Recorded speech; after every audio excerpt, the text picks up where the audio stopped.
Olá a todos, meu nome é Candolfredo e hoje vou dar continuidade aqui à série de questões do Daily Byte para entrevista de Big Techs.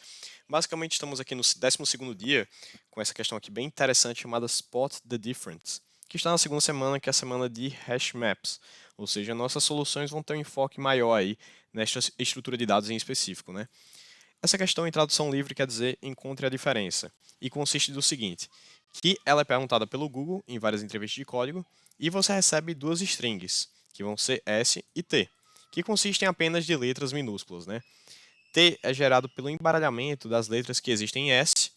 Ainda mais, você pode adicionar uma letra aleatória a T, né? Ou seja, basicamente, essa letra T, perdão, essa palavra T, vai ser a palavra formada pelo embaralhamento das letras de S, mais uma letra aleatória que você pode incluir, né?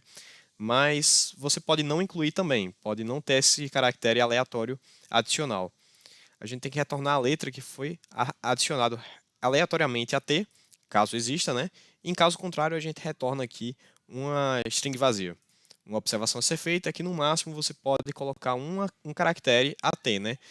Você não pode colocar dois, você não pode colocar três, quatro, enfim, não pode colocar mais que um. A questão do LeetCode está aqui nesse link. Se você quiser testar, está na descrição desse vídeo. Quiser fazer uma nova solução, fazer análise de complexidade. E alguns exemplos aqui para a gente se ambientar aqui primeiramente. É que o seguinte, dadas as seguintes strings que vão ser passadas como parâmetro.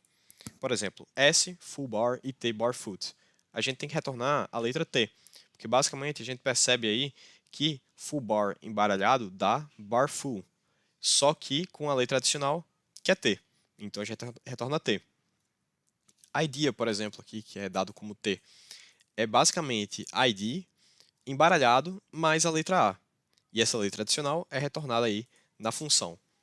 Aqui na terceira frase, aqui, perdão, no terceiro exemplo, a gente tem aqui S coding e T ingcode. A gente retorna aqui uma string vazia. Por quê? Porque a gente percebe que ingcode é basicamente coding mais nenhuma letra adicional, né? Vai ser coding embaralhado mais nenhuma letra adicional. Então a gente retorna uma string vazia. Aí beleza, qual é a primeira coisa que a gente pode observar? Que caso não tenha uma caractere adicional, né, as palavras vão ter o mesmo tamanho.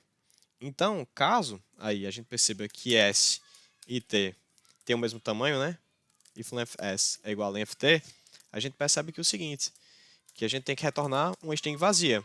Por quê? Porque não vai ter aí nenhum caractere adicional. Aí beleza. Nesse caso aqui em específico, a gente já tem o primeiro tratamento aí de edge cases, né, que seriam esses casos como coding e ingcode. Aí beleza. Vamos pensar aí como é que a gente vai comparar duas palavras que têm tamanhos diferentes para saber qual foi o caractere adicional. Note que é o seguinte, as duas palavras, todas as letras das duas palavras têm a mesma ocorrência nas duas palavras, mesmo número de ocorrências, exceto uma, que vai ser a letra extra da palavra T. Então o que a gente pode fazer? A gente pode manter um lastro do número de vezes que cada letra aparece na palavra, por meio de um hash map, hash S e hash T. Certo, então vamos manter aqui um hash S e um hash T e vamos popular o hash S com as letras que tem na palavra S mais a quantidade. Então, for letter in S, ou seja, para cada letra que existe em S, a gente vai incluir aqui a quantidade mais um, né? Então, hash S na posição letter vai ser hash S.getLetter, ou seja, quanto estava antes, mais um.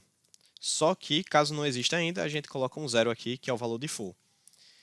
Para popular T, é a mesma coisa. A gente vai colocar aqui for letter in T, a mesma lógica, só que em vez de hash S, hash T, e é isso. Pronto, a gente já criou dois hash maps populados aí com os keys que vão ser as letras e com os velhos que vão ser as quantidades. Então, como é que a gente vai fazer agora para comparar se tem alguma palavra que tem uma quantidade a mais no T do que em S? A gente vai iterar aqui for letter em T, a gente vai fazer o seguinte, a gente vai verificar, poxa, para cada letra que tem em T, se as ocorrências em S, ou seja, hash s.getLetter, valor de full 0, foi igual a hash t.getLetter,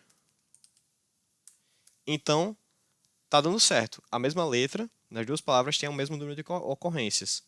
Mas caso seja diferente, a gente tem que retornar a letra. Return letter.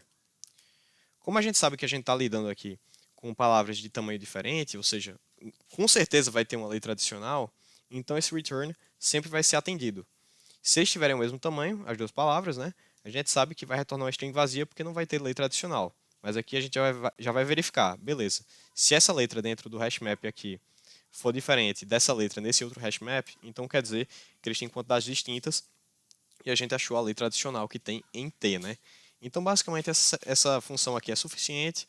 A gente pode testar aqui esses exemplos que foram dados aqui em cima, lembrando as soluções aí de T, A e string vazia, que tem que retornar.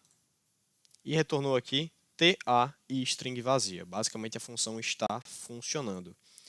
Isso aqui é a solução para hashmaps. Existe outra solução que é feita aí até com um pouco mais de eficácia, utilizando caracteres Unicode, né, fazendo conversão dos caracteres para Unicode, mas isso aqui não está no escopo aqui do Daily Byte, mas caso queira dar uma olhada na internet, é uma solução bem legal para se fazer em Python.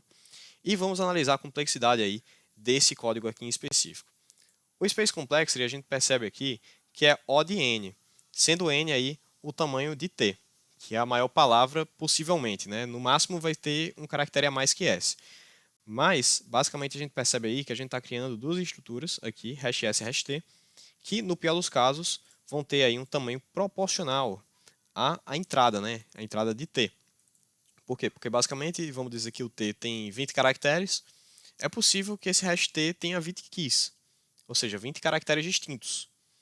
Seria o pior caso. Então, a gente vai considerar aí que essa memória alocada dinamicamente para essa variável vai ter aí um tamanho proporcional à entrada T. Então, basicamente é O de N. Em relação ao time complexity, a gente vai considerar O de N também. Porque é o seguinte, a gente tem 3 for loops aqui fazendo operações críticas. E o que acontece? A gente tem aqui um que vai depender do tamanho de S, um que vai depender do tamanho de T e outro do tamanho de T. Note que é o seguinte, como aqui vai ser O de N menos 1, O de N e O de N, porque lembrando N é o tamanho de T que eu estou considerando, a gente tem o seguinte, se isso aqui é O de N menos 1, é a mesma coisa que O de N, porque o N é preponderante perante as constantes, né? E vai ter 3 O de N, mas a gente somando e dropando as constantes dá O de N. Então aqui o time complexity vai ser O de N. Basicamente, essa daqui é a análise de complexidade para esse código aqui em específico. Lembrando, tem outra solução que é aí você utilizando os caracteres Unicode para fazer as contas, né, o código Unicode, mas esse daqui é o escopo para você resolver com hashmaps. Basicamente, estamos aqui finalizando mais um dia aqui do Daily Byte. Espero vocês amanhã aí para o dia 13 aqui das soluções das questões de entrevista. Muito obrigado e até a próxima.